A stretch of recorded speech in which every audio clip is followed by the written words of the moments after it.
Top 5 சிஏவின் அன்பு வணக்கங்கள். நான் உங்கள் ராதிகா. நவம்பர் 14-15 தேதிக்கான கரண்ட் அஃபேர்ஸை இன்றைக்கி பார்க்கலாம்.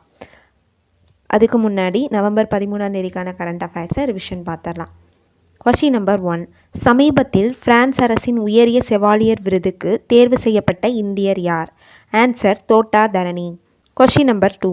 டெல்லி செங்கோட்டை கார் குண்டுவெடிப்பு சம்பவத்தின் NIA விசாரணை குழுவுக்கு தலைமை தாங்கும் உயரதிகாரியின் பெயர் என்ன? Answer Vijay Sakhare. Question number 3. சமீபத்தில் தைவான் தீவை நெருங்கிய மற்றும் அண்டை நாடான பிலிப்பைன்ஸில் பேரழிவை ஏற்படுத்திய வெப்பமண்டல புயலின் பெயர் என்ன? Answer Fung Wong. Question number 4. 2025 FIH 11வது ஜூனியர் மகளிர் ஹாக்கி உலகக்கோப்பை தொடருக்கான இந்திய அணியின் கேப்டன் யார்? Answer Jyoti Singh. Question number 5. 6வது தேசிய தண்ணீர் விருதுகள் 2024 கீழ் சிறந்த மாநிலம் பிரிவில் முதலிடம் பிடித்த மாநிலம் எது?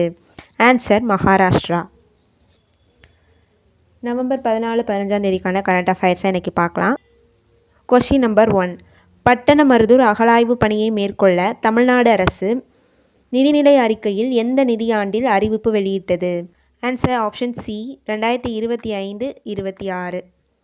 பட்டணமருதூர் மட்டும் இல்லாமல் மேலும் 7 இடங்கள், அதாவது மொத்தம் 8 இடங்களில் அகழாராய்ச்சி செய்ய மொத்தம் 7 கோடி நிதி ஒதுக்கீடு செய்யப்பட்டது.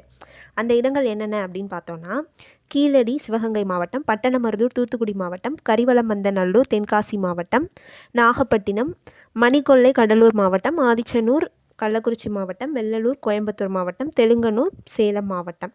இந்த 8 இடங்கள்லையும் இப்போ ரீசெண்டாக அகழாராய்ச்சி செய்கிறதுக்காக 7 கோடி நிதி ஒதுக்கியிருந்தாங்க. அதில் இப்போ ரீசெண்டாக பட்டணமருதூரில் அகழாராய்ச்சி மேற்கொள்ளும் போது அதில் ஒரு 4 விஷயங்கள் கிடைக்கிது. என்னென்னு பார்த்தோம் அப்படின்னா, மீன் புதை படிமம், முத்து சிப்பிகளோட படிமம், ஸ்படிகம் நிலையில் இருக்கக்கூடிய இயற்கை பிசின், 100லேருந்து 110 மில்லிமீட்டர் நீளம் கொண்ட மணல் கருவி கிடச்சிருக்கு. ஆய்வுக்கு பின்னாடி இதோட காலகட்டம் 10,000 ஆண்டுகளுக்கு முந்தையதாக இருக்கலாம் அப்படின்னு சொல்லியிருக்காங்க. Question number 2. தென்னிந்திய இயற்கை வேளாண் கூட்டமைப்பின் சார்பில் நடத்தப்படும் இயற்கை விவசாய மாநாடு 2025 எந்த நகரில் நடைபெற உள்ளது? Answer option B Coimbatore. Coimbatore Codissia வளாகத்தில் இந்த விவசாய மாநாடு நடைபெற இருக்குது. எப்போலேருந்து எப்போ வர அப்படின்னா, நவம்பர் 19லேருந்து நவம்பர் 21 தேதி வரைக்கும் 3 நாட்கள் நடைபெற இருக்குது. இதை யார் தொடங்கி வைக்கிறாங்க அப்படின்னா, பிரதமர் நரேந்திர மோடி அவர்கள் கலந்து கொண்டு இதில் உரையாற்ற இருக்கார். இதோட நோக்கம் அப்படின்னு பார்த்தோன்னா, மறைந்த இயற்கை வேளாண் முன்னோடி நம்மாழ்வார் அவர்களால் ஊக்குவிக்கப்பட்ட விவசாய முறைகளை முன்னெடுத்து செல்வது மற்றும் இயற்கையை புதுப்பிக்கக்கூடிய விவசாய முறைகளை மேம்படுத்துறது. இதில் 5000க்கும் மேற்பட்ட விவசாயிகளும் 50 வேளாண் விஞ்ஞானிகளும் கலந்து கொள்ள இருக்காங்க. Question number 3. இந்தியாவின் முதல் உள்நாட்டு குவாண்டம் வைர நுண்ணோக்கியை உருவாக்கிய கல்வி நிறுவனம் எது? Answer option C IIT Bombay. Question number 4. மத்திய அரசு முன்மொழிந்துள்ள விதைகள் வரைவு மசோதா 2025 தற்போது நடைமுறையில் உள்ள எந்த சட்டத்திற்கு மாற்றாக வடிவமைக்கப்பட்டுள்ளது?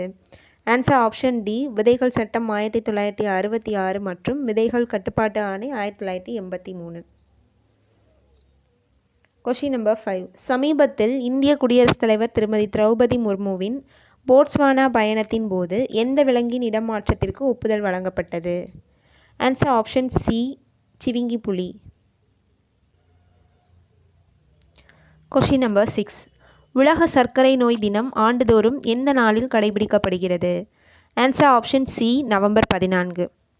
இன்சுலின் ஹார்மோன் குறைவால் ஏற்பட்ட மனித இழப்பை தடுத்த சர் ஃப்ரெடரிக் பேண்டிங் பிறந்த நாளான நவம்பர் 14 உலக சர்க்கரை நோய் தினமாக கடைபிடிக்கப்படுகிறது. Question number 7.